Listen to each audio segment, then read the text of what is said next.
What matters is, at some point, you have to identify what you want to do, and you've got to become the best in the world at that, period.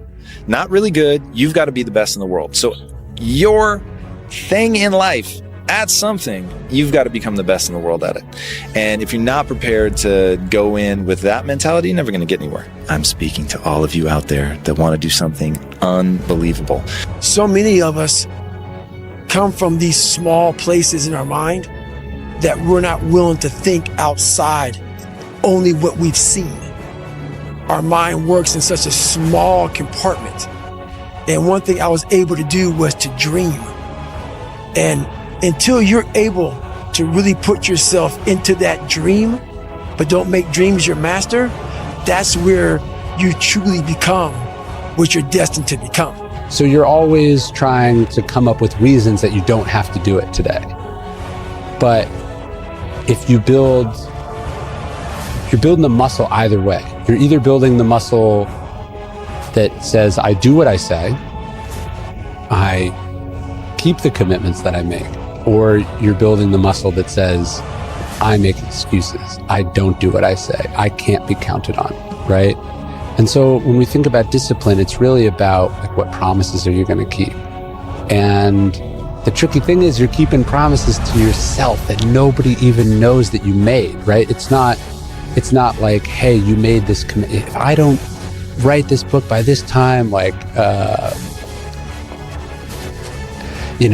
have to do this embarrassing thing, or, then I'll retire. You're not really putting your ass on the line in that sense, but you've said to yourself, you're going to do this thing, and building that muscle is really important. But no matter what challenges or setbacks or disappointments you may encounter along the way, you will find true success and happiness if you have only one goal. There really is only one, and that is this: to fulfill the highest, most truthful expression of yourself. Theologian Howard Thurman said it best. He said, don't ask yourself what the world needs. Ask yourself what makes you come alive, and then go do that. Because what the world needs is people who have come alive. There's no hacks, bro. It's you against you. You against you. And if you misunderstand that, you have a real problem. A real problem. I can understand you misunderstand me running down the street, shirt off, this, yeah, I can get it. I get it. If you misunderstand what I'm saying right now today, the problem is you. And you don't want to fix it. I want to be the guy that people looked at. I don't care if you like me or didn't like, I don't care. But said, this motherfucker's going to keep coming after whatever is in front of him. Man, I like to picture God looking down and saying, yeah, but that boy just won't quit. You just watch him. He'll get back up, and he'll get up swinging, and he'll try again. You just don't quit. Get off your butt. Get out of those stands. Get in the arena. Get dirty. Get sweaty. Get bloody. Get knocked down. Get back up. Get knocked down again. Get back up. And when people point at you and laugh at your failure, say, yeah, I'm in the arena with a sword in my hand, and you're sitting up there in the stand with a biscuit in yours. Who's more proud? Is more capable of you. More capable. So don't let the pain rob you of your potential, guys. Don't let what you can't do in the moment interfere with what you know you can do. I mean, don't let the pain can rob you of your belief of what you can be, because your body hears everything your mind says. And anytime you have any kind of discourse, or you can be subject to the discomforts of the situation, your body remembers that, and your body's just a messenger about the purity right here. It just delivers whatever this says. If you start thinking you can't do it, and that pain's like, oh, it feels, I can't do the pain. Do you think that body's going to tell your brain, the boss of the world, hey man, we can do it? Bullshit. It's like a little bitch your body is. It's just like, okay, we're done then. Your body hears everything your mind says. Don't even give it a chance to think that kind of shit. This is the law of attraction. I mean, you have to, in the struggle, you know, when things are going good and you visualize these good things happening, you visualize more good things happening, that's easy. What's not easy to do is when things are going bad and you're visualizing the good stuff. And that was what I was able to do. But for the most part, I don't live in a space of I can't. I live in this space of I feel confident that if I put in my 10,000 hours that I can achieve anything. He who says he can and he who says he can't are both usually right. And I genuinely believe that I could do anything. And I went from a very average thinking person, like just average 19-year-old. Yeah. When I really dug into the power of the mind and how important it is to look at yourself in a high regard and to believe that first you can. And that's when I started to fly. It's the process that makes you sweet. You're not entitled to You're entitled to what you work for, strive for, fight for. And keep fighting with a passion, loaded with love behind you. And that's your fight, guys. The fire won't go out. The fight will never be too much. And for some of you, you dream for a while, you get hit in the mouth, you quit and you give up, and you stop dreaming. Is your dedication that cheap? Is your level of commitment that cheap to where all it takes is for something not to go the way that I want it to go, and I'm not the same individual, and the level of which I once cared, I no longer care that deep about? Like, is it that cheap? And what I've always wanted to do was be committed beyond circumstance. Meaning it is my essence. When the adversity and the opposition hit, like the only thing I've been trained to do was to think positive and look positive. I show up and I want to impact because this is who I am as an individual. It's my essence. If you can get through to doing things that you hate to do, on the other side is greatness. And so all of a sudden you're sitting there and you're thinking, man, I thought my life was together, now it's in shambles at my feet. No, it's not. No, it's not. It's not. It's all right. It's all right. You're not supposed to have it together. There's 1,000 ways to say this, but listen, because I'm only going to say it once. I fought for it because no one gave it to me, because it was just me alone in the gym, me alone in the mirror, me alone in my head. No one did it for me. I worked for it, and I'm never going to let someone else take that from me. So imagine you're on your deathbed, and standing around your deathbed are the ghosts representing your unfulfilled potential, the ghost of the ideas you never acted on, the ghost of the talents you didn't use, and they're standing around your bed, angry, disappointed, and upset. They say, we came to you because you could have brought us to life, they say. And now we have to go to the grave together. So I ask you today, how many ghosts are going to be around your bed when your time comes? Stop waiting for something to move you and move yourself.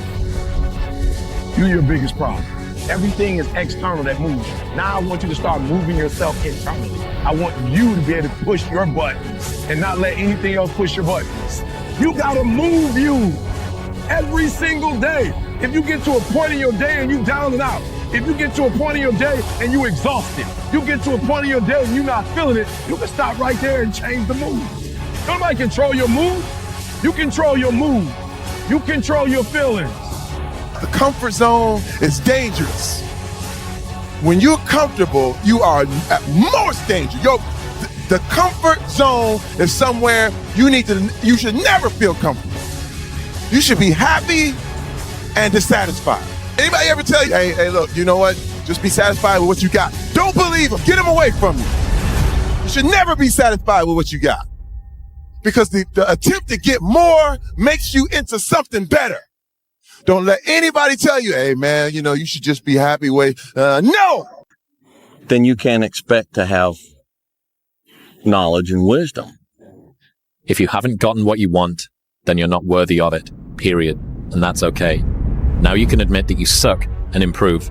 Better to know you're bad for a season than pretend you're good for a lifetime. You're not making as much money as you want because you're not as good as you think you are. You're not struggling from imposter syndrome. You're a student and pretending to be a teacher. No students say they feel like frauds for trying to learn. You're a fraud when you get up to teach the class, and you've never done it. Ones who see things differently. They're not fond of rules, and they have no respect for the status quo. You can quote them, disagree with them, glorify or vilify them. About the only thing you can't do is ignore them, because they change things. They push the human race forward. While some may see them as the crazy ones, we see genius. Because the people who are crazy enough to think they can change the world are the ones who do. What are we optimizing for? What problem are we solving? It's my favorite. It's probably the number one most frequently asked question that I ask to our portfolio companies whenever we're about to do anything, which is what problem are we solving? If the problem that we're solving is that I want to be content, well, there's a lot of ways to do that. And you don't need to do all these other things. If the problem you're solving is that you want to be the richest man in the world, well, you're going to have a lot of superiority complex. You're going to have a lot of crippling insecurity, and you're going to have a lot of impulse control, and you're going to have to wait a long time. Stop trying to get rich, get better. And if you get better, getting rich will happen as a consequence. Getting rich is an outcome. Getting better is an input.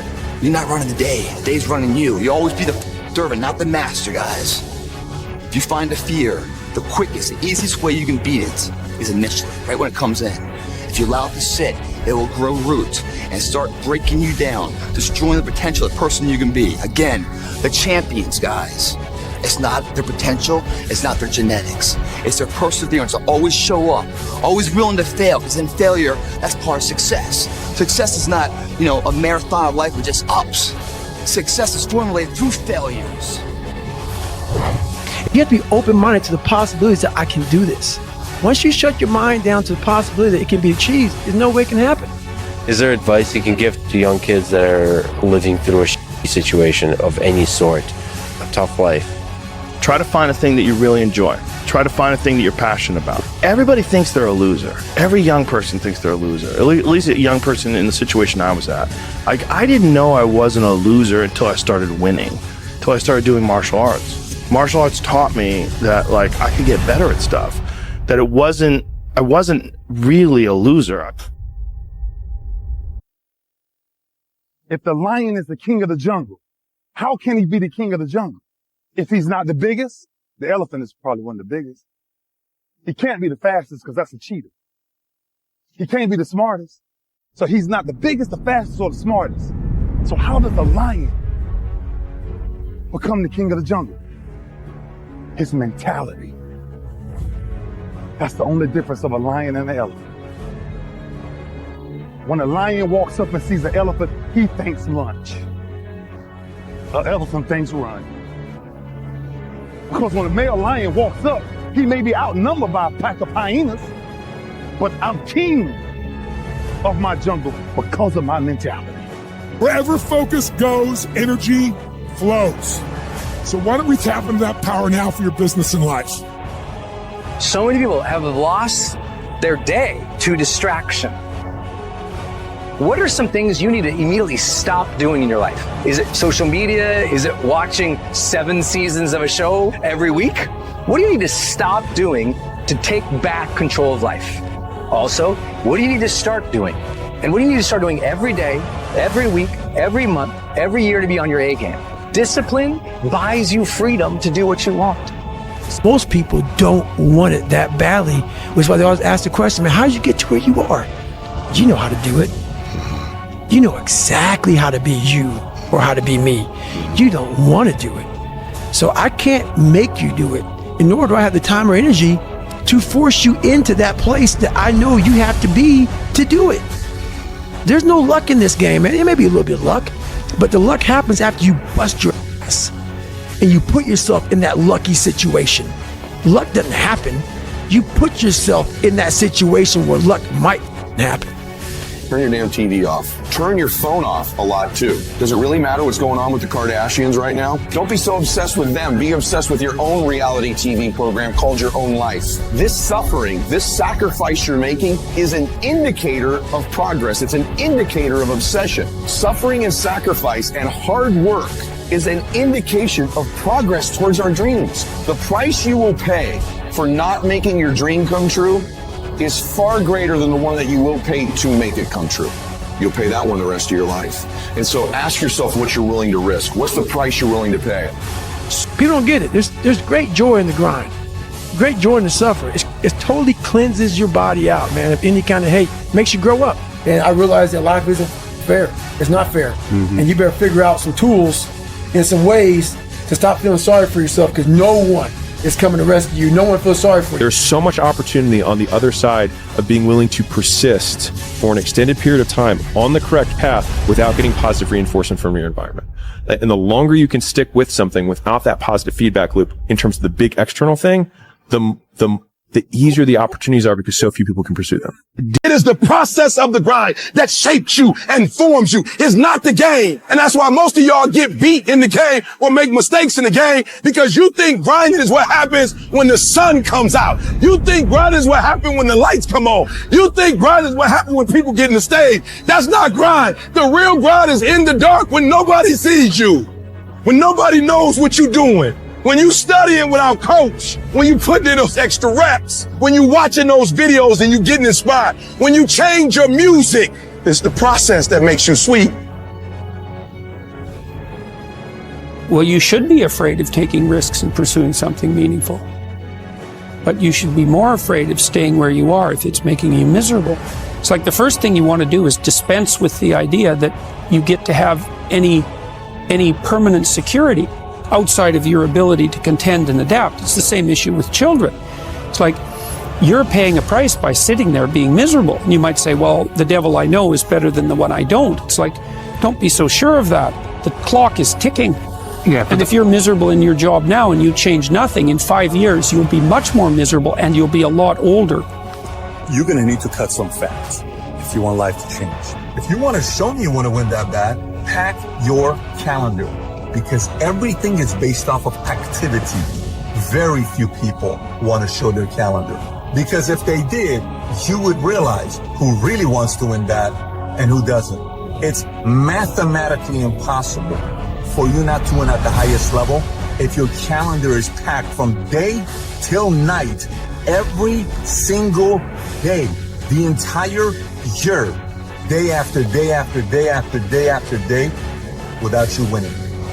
I want you to say, the reason I'm not as amazing yet, because I hit the snooze button. That's why I'm not amazing right now. I'm not amazing because I couldn't get up early enough, because I told myself I'm not an early person. I'm not amazing because I'm lazy. I'm not amazing because I would prefer to make excuses than make adjustments. That's why I'm not amazing.